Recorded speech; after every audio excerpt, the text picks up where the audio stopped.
ನಮಸ್ಕಾರ, ನೀವು ನೋಡ್ತಾ ಇದ್ದೀರಾ ಫ್ರೀಡಮ್ ಟಿವಿ. ನಾನು ಸಾಹಿಲ್. ಕರ್ನಾಟಕದ ಚತುರ ಕುಮಾರಸ್ವಾಮಿಗೆ ಫಸ್ಟ್ ಶಾಕ್ ಎದುರಾಗಿದೆ. ಅಮೆರಿಕ ಮೂಲದ ಮೈಕ್ರಾನ್ ಕಂಪನಿಗೆ ಸಬ್ಸಿಡಿ ಪ್ರಶ್ನಿಸಲು ಹೋಗಿ ಪರೋಕ್ಷವಾಗಿ ಇಕ್ಕಟ್ಟಿಗೆ ಸಿಕ್ಕಿ ಹಾಕಿಕೊಂಡ್ರ ಎಚ್.ಡಿ. ಕುಮಾರಸ್ವಾಮಿ.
ಕೇಂದ್ರ ಸಚಿವರಾಗಿ ಅಧಿಕಾರ ಸ್ವೀಕರಿಸಿಕೊಂಡ ಮೊದಲ ವಾರಕ್ಕೆ ಎಚ್.ಡಿ. ಕುಮಾರಸ್ವಾಮಿಗೆ ಪ್ರಥಮ ಚುಂಬನಂ ದಂತಭಗ್ನಂ.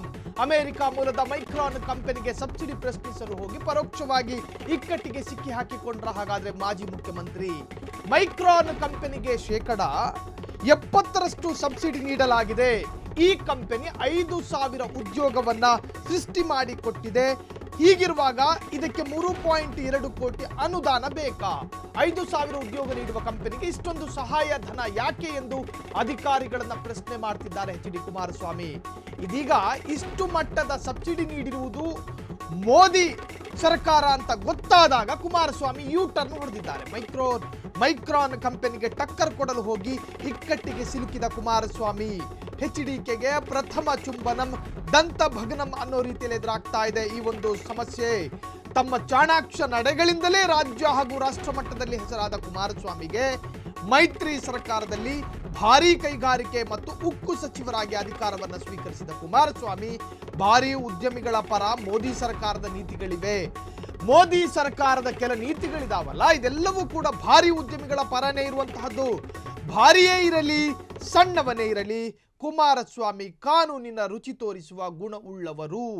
ನೀವು ಕುಮಾರಸ್ವಾಮಿಯ ಗುಣ ಸ್ವಭಾವದ ಬಗ್ಗೆ ಮಾತನಾಡೋದೇ ಆದರೆ ಆ ಮನುಷ್ಯ ಭಾರಿನೇ ಆಗಿರಲಿ ಅಥವಾ ಸಣ್ಣವನೇ ಆಗಿರಲಿ, ಆತ ಏನಾದರೂ ಕಾನೂನು ಬಾಹಿರವಾದಂತಹ ಅಥವಾ ಕಾನೂನು ವ್ಯಾಪ್ತಿಯಿಂದ ಹೊರಗೆ ಹೋದರೆ ಆತನಿಗೆ ಕಾನೂನು ರುಚಿ ತೋರಿಸುವಂತಹ ಗುಣ ಇರತಕ್ಕಂತಹ ಒಂದು ವ್ಯಕ್ತಿತ್ವ ಈಗ ಭಾರಿ ಉದ್ಯಮ ಮತ್ತು ಕೈಗಾರಿಕೆ ಉಕ್ಕು ಸಚಿವರಾಗಿ ಅಧಿಕಾರವನ್ನು ಸ್ವೀಕರಿಸಿರುವ ಕುಮಾರಸ್ವಾಮಿ. ಹೀಗಾಗಿ ಮೊದಲ ಸುತ್ತಿನಲ್ಲೇ ತಮ್ಮ ಚಾಕಚಕ್ಯತೆ ಪ್ರದರ್ಶಿಸಿರುವಂತಹ ಕುಮಾರಸ್ವಾಮಿ ಭವಿಷ್ಯದಲ್ಲಿ ಕುಮಾರಸ್ವಾಮಿಯವರ ಚಾಕಚಕ್ಯ ನಡೆಗಳು ಮೋದಿ ನೀತಿಗೆ ಎದುರು ಬದುರಾಗಲೂಬಹುದು. ಈಗ ಕರ್ನಾಟಕದ ಚತುರ ಕುಮಾರಸ್ವಾಮಿಗೆ ಒಂದು ಫಸ್ಟ್ ಶಾಕ್ ಎದುರಾಗಿರುವಂತಹದ್ದು ಅದೇನಂತ ಹೇಳಿದ್ರೆ, ಅಮೆರಿಕ ಮೂಲದ ಮೈಕ್ರಾನ್ ಕಂಪನಿಗೆ ಸಬ್ಸಿಡಿ ಪ್ರಶ್ನೆ ಮಾಡಲು ಹೋಗಿ ಪರೋಕ್ಷವಾಗಿ ಇಕ್ಕಟ್ಟಿಗೆ ಸಿಕ್ಕಿ ಹಾಕಿಕೊಂಡ್ರ ಕುಮಾರಸ್ವಾಮಿ ಎನ್ನುವಂತಹದ್ದು. ಕಾರಣ ಇಲ್ಲಿ ಮೈಕ್ರಾನ್ ಕಂಪನಿಗೆ 70% ಸಬ್ಸಿಡಿ ನೀಡಲಾಗಿದೆ, ಅದು ಮೋದಿ ಸರ್ಕಾರ. ಈ ಕಂಪನಿ 5,000 ಉದ್ಯೋಗ ನೀಡುವುದಾಗಿ ಭರವಸೆಯನ್ನು ಕೂಡ ನೀಡಿತ್ತು. ಇದರ ಸಬ್ಸಿಡಿ ಲೆಕ್ಕ ಹಾಕಿದ್ರೆ ಒಂದು ಉದ್ಯೋಗಕ್ಕೆ 3.2 ಕೋಟಿ ವೆಚ್ಚವಾಗುತ್ತೆ, ಖರ್ಚಾಗುತ್ತೆ. 5,000 ಉದ್ಯೋಗ ನೀಡುವ ಕಂಪನಿಗೆ ಇಷ್ಟೊಂದು ಸಹಾಯ ಧನ ಯಾಕೆ? ಇದು ಕುಮಾರಸ್ವಾಮಿಯ ಬಹುದೊಡ್ಡ ಪ್ರಶ್ನೆ. ಇದೀಗ ಇಷ್ಟು ಮಟ್ಟದ ಸಬ್ಸಿಡಿ ನೀಡಿರುವುದು ಮೋದಿ ಸರ್ಕಾರವೆಂದು ಗೊತ್ತಾದ ತಕ್ಷಣ ಗೊತ್ತಾಗ್ತಾ ಇದ್ದ ಹಾಗೆ ತಮ್ಮ ಹೇಳಿಕೆಗೆ ಯೂ ಟರ್ನ್ ಹೊಡೆದಿದ್ದಾರೆ. ಮೈಕ್ರಾನ್ ಕಂಪನಿಗೆ ಟಕ್ಕರ್ ಕೊಡೋದಕ್ಕೆ ಹೋಗಿ ಇಕ್ಕಟ್ಟಿಗೆ ಸಿಕ್ಕಿ ಹಾಕಿಕೊಂಡ್ರ ಕುಮಾರಸ್ವಾಮಿ ಎಚ್.ಡಿ.ಗೆ ಪ್ರಥಮ ಚುಂಬನಂ ದಂತಭಗ್ನಂ. ತಮ್ಮ ಚಾಣಾಕ್ಷ ನಡೆಗಳಿಂದಲೇ ರಾಜ್ಯ ಹಾಗೂ ರಾಷ್ಟ್ರ ಮಟ್ಟದಲ್ಲಿ ಹೆಸರಾದ ಕುಮಾರಸ್ವಾಮಿಗೆ ಈಗ ಈ ಹೇಳಿಕೆ ಕಂಟಕವಾಗುತ್ತಾ? ಮೈತ್ರಿ ಸರ್ಕಾರದಲ್ಲಿ ಭಾರೀ ಕೈಗಾರಿಕೆ ಮತ್ತು ಉಕ್ಕು ಸಚಿವರಾಗಿ ಅಧಿಕಾರ ಸ್ವೀಕರಿಸಿದ ಕುಮಾರಸ್ವಾಮಿ ಭಾರೀ ಉದ್ಯಮಿಗಳ ಪರ ಮೋದಿ ಸರ್ಕಾರದ ನೀತಿಗಳಿದಾವೆ. ಭಾರಿಯೇ ಇರಲಿ ಸಣ್ಣವನೇ ಇರಲಿ, ಆದರೆ ಕುಮಾರಸ್ವಾಮಿಗೆ ಮಾತ್ರ ಕಾನೂನಿನ ರುಚಿ ತೋರಿಸುವಂತಹ ಗುಣವಿದೆ. ಅದು ಯಾರೇ ಆಗಿರಲಿ, ಆತ ದೊಡ್ಡ ಉದ್ಯಮಿನೇ ಆಗಿರಲಿ, ದೊಡ್ಡ ಬಿಸ್ನೆಸ್ ಮ್ಯಾನೇ ಆಗಿರಲಿ, ಆತ ಕಾನೂನಿಗೆ ವಿರುದ್ಧವಾಗಿದ್ದರೆ ಆ ಕಾನೂನಿನ ರುಚಿ ತೋರಿಸುವಂತಹ ಗುಣ ಇರುವಂಥ ಕುಮಾರಸ್ವಾಮಿ ಈಗ ಸಚಿವರಾಗಿದ್ದಾರೆ, ಕೇಂದ್ರ ಸಚಿವರು. ಹಾಗಿರುವಾಗ ಇಲ್ಲಿ ಒಂದು ಕಂಪನಿಗೆ ಇಷ್ಟು ಈಗ ಈ ಕಂಪನಿಗೆ 5,000 ಉದ್ಯೋಗ ನೀಡೋದಾಗಿ ಭರವಸೆಯನ್ನು ನೀಡಿತು ಈ ಕಂಪನಿ. ಆದರೆ 5,000 ಉದ್ಯೋಗವನ್ನು ನೀಡುವಂತಹ ಈ ಕಂಪನಿಗೆ ಇಷ್ಟು ಕೋಟಿ ಅನುದಾನ ಬೇಕಾ ಎನ್ನುವಂತಹದ್ದು. ಮೈಕ್ರಾನ್ಗೆ ಕೇಂದ್ರದ ನೆರವು, ಮಾತು ಬದಲಿಸಿದ HDK. ಇದು ಗುಜರಾತ್ನಲ್ಲಿ ಸೆಮಿಕಂಡಕ್ಟರ್ ಉದ್ಯಮದಲ್ಲಿ ಹೂಡಿಕೆ ಮಾಡುತ್ತಿರುವ ಕಂಪನಿಗೆ 16.710 ಕೋಟಿ ಸಹಾಯಧನ ನೀಡಿರುವುದಕ್ಕೆ ಶುಕ್ರವಾರ ಆಕ್ಷೇಪವನ್ನು ವ್ಯಕ್ತಪಡಿಸಿದ್ದ ಕೇಂದ್ರದ ಭಾರೀ ಕೈಗಾರಿಕೆ ಮತ್ತು ಉಕ್ಕು ಸಚಿವ HD ಕುಮಾರಸ್ವಾಮಿ ಒಂದೇ ದಿನದಲ್ಲಿ ತಮ್ಮ ಹೇಳಿಕೆ ಬದಲಿಸಿದ್ದಾರೆ. ಒಂದೇ ಒಂದು ದಿನದಲ್ಲಿ ತಮ್ಮ ಹೇಳಿಕೆಯನ್ನೇ ಬದಲಿಸಿದ್ದಾರೆ. ತಮ್ಮ ವರ್ಷನ್ನಿಂದ ಯೂ-ಟರ್ನ್ ಹೊಡೆದಿದ್ದಾರೆ. JDS ಕಚೇರಿಯಲ್ಲಿ ಹಮ್ಮಿಕೊಂಡಿದ್ದ ಅಭಿನಂದನಾ ಸಮಾರಂಭದಲ್ಲಿ ಮಾತನಾಡಿದ ಅವರು, ಅಮೆರಿಕ ಮೂಲದ ಮೈಕ್ರಾನ್ ಟೆಕ್ನಾಲಜಿ ಗುಜರಾತ್ನಲ್ಲಿ 22.976 ಕೋಟಿ ಅಂದರೆ $2.75 ಬಿಲಿಯನ್ ಹೂಡಿಕೆ ಮಾಡುತ್ತಿದೆ. ಅದಕ್ಕೆ ಕೇಂದ್ರ ಹಾಗೂ ರಾಜ್ಯ ಸರ್ಕಾರ ನೀಡುತ್ತಿರುವ ಸಹಾಯಧನ 70%. ಕಂಪನಿ 5,000 ಉದ್ಯೋಗ ನೀಡುವ ಭರವಸೆ ನೀಡಿದೆ.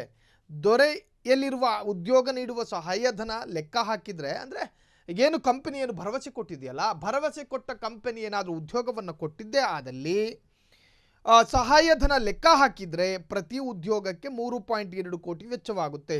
ಒಂದು ಉದ್ಯೋಗಕ್ಕೆ ಅಷ್ಟು ಹಣ ನೀಡುವುದು ಎಷ್ಟು ಸರಿ ಎಂದು ಈಗ ಸಚಿವನಾದ ನಂತರ ನಡೆದ ಮೊದಲ ಸಭೆಯಲ್ಲಿ ಅಧಿಕಾರಿಗಳನ್ನು ಪ್ರಶ್ನೆ ಮಾಡಿದ್ದೆ ಎಂದಿದ್ರು. ಅಂದರೆ ಈ ಬಗ್ಗೆ ಅಧಿಕಾರಿಗಳನ್ನು ನಾನು ತರಾಟೆಗೆ ತೆಗೆದುಕೊಂಡಿದ್ದೆ ಅಂತ ಆ ಒಂದು ಸಭೆಯಲ್ಲಿ ಹೇಳಿಕೊಳ್ತಾರೆ ಕುಮಾರಸ್ವಾಮಿ.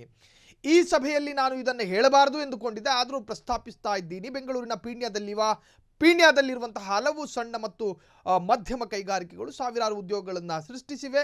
ಆ ಕಂಪನಿಗಳಿಗೆ ಎಷ್ಟು ಸಹಾಯಧನ ನೀಡಲಾಗಿದೆ ಎನ್ನುವ ಮೂಲಕ ಕೇಂದ್ರದ ಸಹಾಯಧನದ ನೀತಿಯನ್ನು ಪ್ರಶ್ನೆ ಮಾಡ್ತಾ ಇದ್ದೀನಿ. ಇದು HD ಕುಮಾರಸ್ವಾಮಿ ಸಚಿವರಾದ ಮೊದಲ ವಾರದಲ್ಲಿ ಒಂದು JDSನ ಅಭಿನಂದನಾ ಕಾರ್ಯಕ್ರಮದಲ್ಲಿ ತಮ್ಮ ಮನದಾಳದ ಮಾತುಗಳನ್ನು ಬಿಚ್ಚಿಟ್ಟಿದ್ದಾರೆ.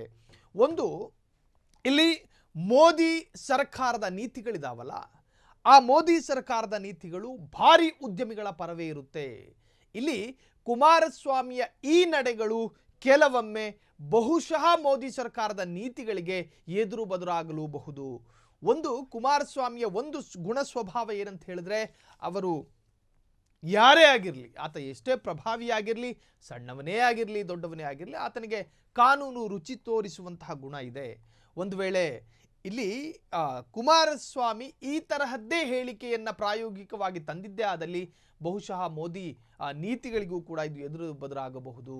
ಒಟ್ಟಾರೆಯಾಗಿ ಮೈಕ್ರಾನ್ ಕಂಪನಿ %70 ಸಬ್ಸಿಡಿ ನೀಡಲಾಗ್ತಾ ಇತ್ತು. 5,000 ಉದ್ಯೋಗ ನೀಡುವುದಾಗಿ ಭರವಸೆ ನೀಡಿತ್ತಲ್ಲ ಆ ಕಂಪನಿಗೆ ಇದರ ಸಬ್ಸಿಡಿ ಲೆಕ್ಕ ಹಾಕಿದರೆ ಒಂದು ಉದ್ಯೋಗಕ್ಕೆ 3.2 ಕೋಟಿ ವೆಚ್ಚವಾಗುತ್ತೆ. 5,000 ಉದ್ಯೋಗ ನೀಡುವಂತಹ ಕಂಪನಿಗೆ ಇಷ್ಟೊಂದು ಸಹಾಯಧನ ಯಾಕೆ ಅಂತ ಅಧಿಕಾರಿಗಳನ್ನು ಕೂಡ ಪ್ರಶ್ನೆ ಮಾಡಿದ್ರಂತೆ ಕುಮಾರಸ್ವಾಮಿ.